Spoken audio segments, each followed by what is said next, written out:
How do we give advice when we are using motivational interviewing? My name is Hillary Bolter. I'm a member of the Motivational Interviewing Network of Trainers, and that's my topic today. I often hear from new learners to motivational interviewing, but what about my advice or my expertise or wisdom or information on this topic? Is there a place for that? We spend so much time in motivational interviewing kind of getting us out of the way to spend a lot of time really meeting clients and evoking from clients, being curious, and really not imparting information or directing or giving advice or information. But there is an important piece to this process. We are an important piece to this process.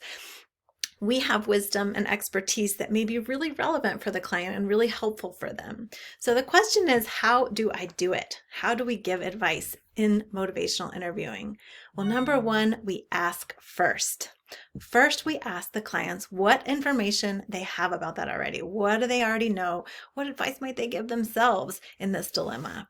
Then we are going to ask permission to give information or advice. So we just ask, would it be okay with you if I shared my thought on this, or if I gave you some information or advice on this topic? When we get that consent, and if we do, right, we can move forward. Caveat, if we don't get that consent, that is really important information. I had one time that I had a client say no when I said, do you mind if I share that something with you or whatever? He said no. That was a really important therapeutic moment where I was honoring his boundary and autonomy. Super important.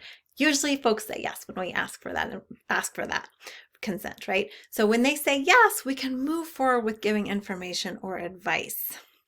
And that is where I encourage you to be brief and succinct in that we want clients to talk more than we do in these interactions. So share that little gem or whatever that is. And then this is an important piece is number 3, check back in with the client. What did you think of that? How did that fit or not fit for you? Because remember, even though when we think we might have a really good idea for a client, or we might just be dropping that piece of information that they're going to take it and run, we might be wrong. We want to give the client that autonomy to pick that up and take it or not, so we can check back in with them about that. So that is my tip for you this time when giving advice.